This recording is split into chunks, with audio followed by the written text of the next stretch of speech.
So hello everyone, I am Vaishali. How are you all? कैसे हैं आप सभी? तो आज की वीडियो में हम लोग डिस्कस करने वाले हैं कि जो भी बच्चे गेट की प्रिपरेशन कर रहे हैं वो किस तरीके से प्रिपरेशन करें ताकि वो लोग अपने नेगेटिव मार्क्स को मतलब अवॉइड कर सकें। ठीक है, इस तरीके की प्लानिंग करके चलें ताकि आपको कम से कम नेगेटिव मार्क्स एग्जाम में मिले या आप मोर टूवर्ड्स एक्यूरेसी जाएं।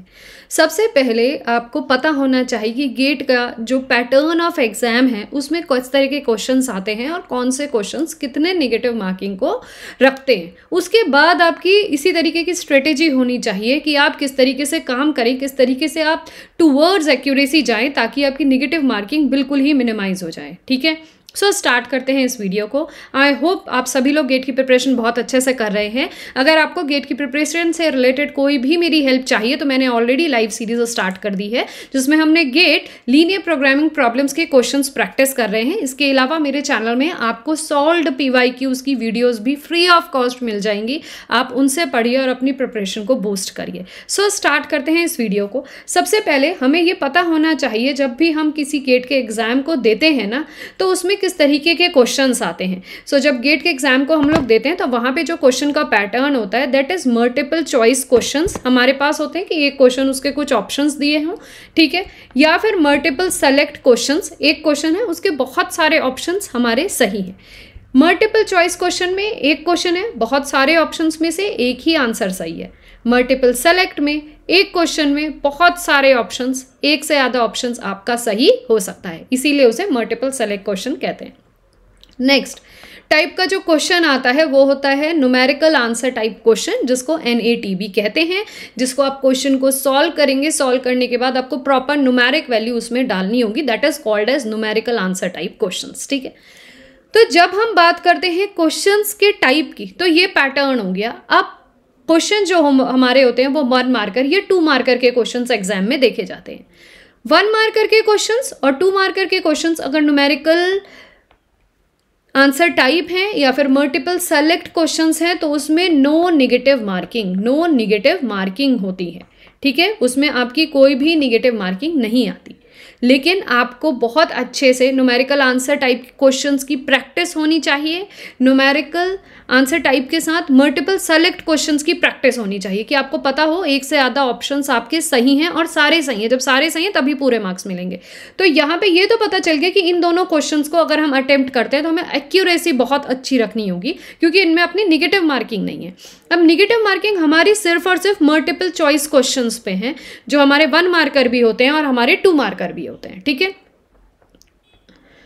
तो जब हम बात करते हैं पहले 1 मार्कर क्वेश्चंस की, अगर मल्टीपल चॉइस क्वेश्चंस 1 मार्कर है तो हमारी जो निगेटिव मार्किंग होगी वो 1/3 ईच क्वेश्चन पे होगी। हर एक क्वेश्चन पे आपको 1 मार्क, अगर आप गलत कर रहे हो तो आपका 1/3 विल बी डिडक्टेड। अगर आप 2 मार्क्स के क्वेश्चंस अटेम्प्ट कर रहे हो तो 2/3 of each question will be deducted, ये ध्यान रखिएगा। ठीक है, अगर आपने क्वेश्चन सारे ही गलत कर दिए और निगेटिव मार्किंग भी होगी तो आपका स्कोर निगेटिव में आएगा, ये भी ध्यान रखिएगा गेट में। बल्कि मल्टीपल सेलेक्ट क्वेश्चंस में और न्यूमेरिकल आंसर टाइप क्वेश्चंस में कोई भी निगेटिव मार्किंग नहीं होती। ये क्लियर हुआ?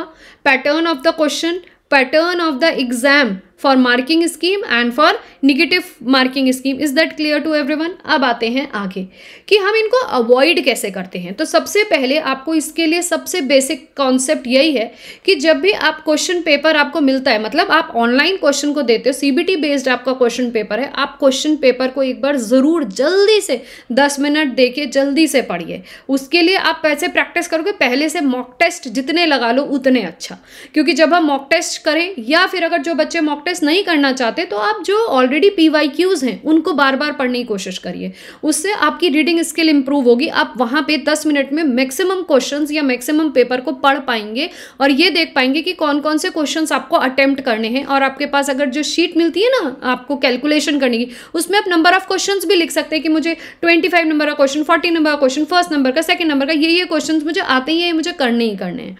अब आप इस तरीके से चाहें या आपका कोई और तरीका हो उस तरीके से करें, बट आपको रीडिंग ऑफ द क्वेश्चंस एक बार before starting your solving of your question उनको ज़रूर करना है।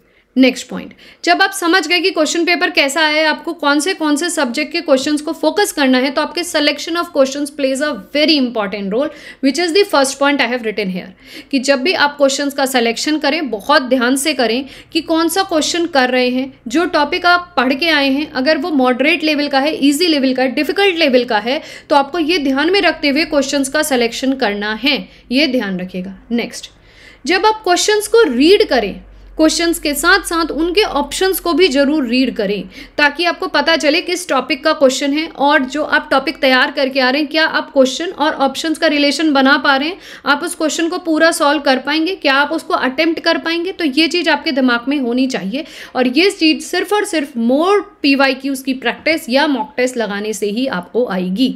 ठीक है, क्वेश्चन का selection plays a very important role. Reading of the question with it options given, you have to go through it at least once और ट्वाइस बिफोर डूइंग इट, ताकि आप समझते ही उसको एकदम कर सके। क्लियर है? Next, don't be over confident while attempting the questions. जब आप क्वेश्चन को करेंगे तो ये नहीं समझना जैसे मेरा कोई एक्स सब्जेक्ट है, ये मुझे बहुत प्यारा है, ये इसके क्वेश्चंस तो मैं सारे के सारे करके आऊंगी। पता नहीं आपको कि वो उस दिन डिफिकल्ट लेवल का आ गया, जो क्वेश्चंस आप सही से तैयार करके रहे हो, जो आपको मॉडरेट लेवल का सब्जेक्ट है, वो इजी लेवल का आ गया, तो आप वहाँ पे ये नहीं अड़े रहेंगे कि मुझे ये एक्स सब्जेक्ट पसंद है भाई, मैं इसी के क्वेश्चंस करूँगी, भले ही वो क्वेश्चन की कैलकुलेशन आधी होने के बाद आपसे हिल भी नहीं रही। So you have to not be over confident while selecting the choice of questions, ये ध्यान रखिएगा। ठीक है, वहाँ ये देखना है कि इजी और मॉडरेट लेवल के कौन कौन से क्वेश्चंस हैं जो मैं पढ़ के आई हूँ, उनको मुझे अटेम्प्ट करना है। Is that clear to you? Okay, moving to the next, understand the red label words used in questions. Red label words का क्या मतलब होता है? जैसे हमें क्वेश्चन कोई दिया और क्वेश्चन में आपसे ट्रू की जगह यूजुअली सही पूछा जाता है ना, कि tell the options which are correct, और tell the correct option, tell the right option given below in the question, but उसकी जगह दे हैव आस्क्ड कि mark the false question, false option, या टेल द रॉन्ग आंसर, या tell the false option of the given options below. ठीक है, या incorrect, तो ये जो वर्ड है इनकरेक्ट होना, फॉल्स होना, नॉट ट्रू होना, that you have to keep in your mind. ये रेड लेबल वर्ड्स हैं जिनको आपको बहुत अच्छे से पढ़ना है, क्वेश्चन को समझना है, इनके अकॉर्डिंग क्वेश्चंस को करना है। Clear? Next, if you confuse about the question don't attempt it. अगर आप क्वेश्चन का कोई टॉपिक तैयार करके गए हैं लेकिन वो क्वेश्चन आपको समझ में नहीं आ रहा, या आधा क्वेश्चन समझ में आ रहा है, आधा क्वेश्चन पल्ले नहीं पढ़ रहा, या क्वेश्चन पूरा समझ में आ रहा है, अब मैं ऑप्शंस में रुक गई, यार ये ऑप्शन कहाँ से पूछ ले इसने, इस तरीके के ऑप्शंस तो मैंने तैयार नहीं करे थे, तो आप उस क्वेश्चन को या क्वेश्चंस को बिल्कुल भी अटेम्प्ट नहीं करेंगे, वहां से तुरंत भाग जाएंगे। Moving to the next. Okay, ध्यान रखिएगा। If we are confident about the topic but question level is difficult, move to the next. तब भी अगर आपने कोई टॉपिक बहुत अच्छे से प्रिपेयर किया है, ऑप्शंस और क्वेश्चंस डिफिकल्ट लेवल के आ रहे हैं, आप नहीं समझ पा रहे हो क्वेश्चन को कैसे अटेम्प्ट करना है, या 3/4 ऑफ द क्वेश्चन करके 1/4 नहीं हो पा रहा है, या आधा क्वेश्चन करने के बाद आधा नहीं हो पा रहा है, तुरंत बदलिए, दूसरे क्वेश्चन पे चले जाइए। क्लियर? सेकेंड थॉट भी नहीं देना, because time plays a very important role. आपको वो क्वेश्चन नहीं, दूसरा क्वेश्चन मिल जाएगा। क्लियर?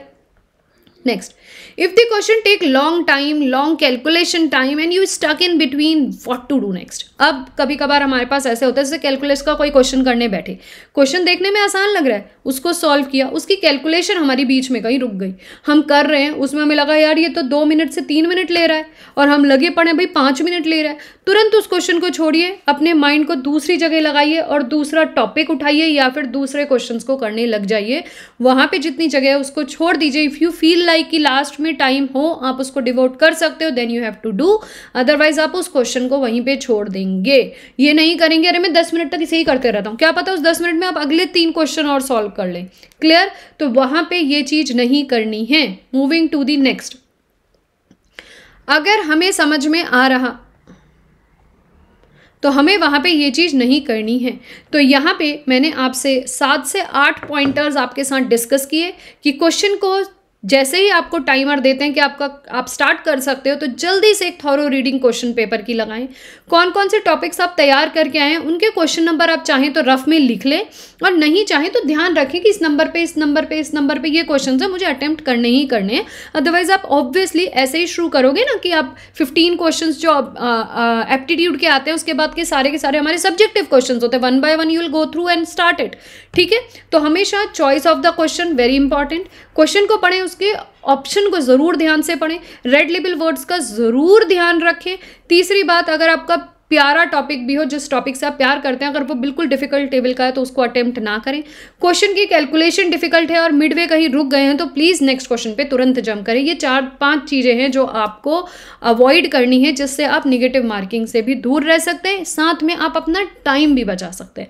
अगर वीडियो अच्छी लगी हो तो प्लीज़ ज़रूर बच्चों के साथ शेयर करिएगा जो गेट एग्जाम की प्रिपरेशन कर रहे हैं, और इस तरीके की और वीडियोज़ के लिए मेरे चैनल को सब्सक्राइब करिएगा। Till then, goodbye, take care and thanks for watching this video.